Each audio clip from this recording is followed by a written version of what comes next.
अरे संतोष, अरे आई मर्दो देखा तरा मुहा में का बनले हो? ए लइकन से हमार जीव उजिया गई बाजू त्योहारा जिया गया बटा जतना लुहेड़ा कहा लइकिन के छेड़ा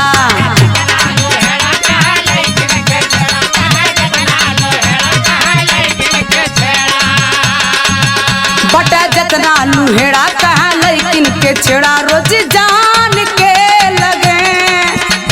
तो अपन महिला विभाग ना देखत हूँ? देखत नहीं जेतनी बारी कुल छिनरिया मुहवा बान के चले, जेतनी बारी कुली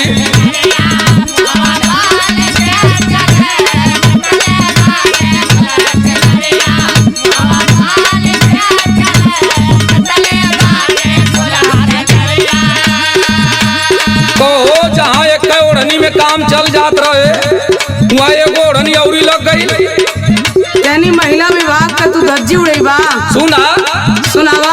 पहले रहली बेपर्दा सब लेत रहल पहचानी,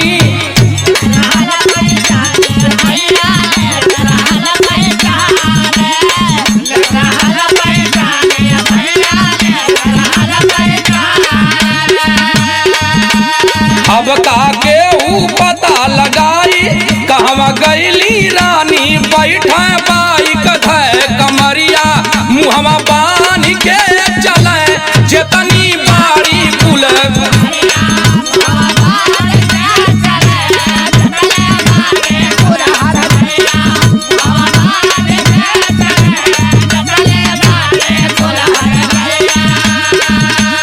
सही इतना महंगाई आइल बा जहाँ एक ओढ़नी से काम चलावे के तहाँ दू ओढ़नी लगतिया।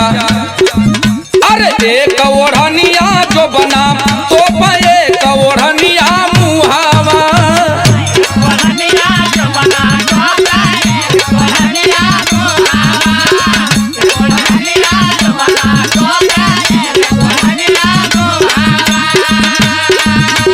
खोल चले में लाज लगले करिया कैली मुहवा खाली भीतर से गुलरिया मुहवा बान के चले, जेतनी बारी कुल छिनरिया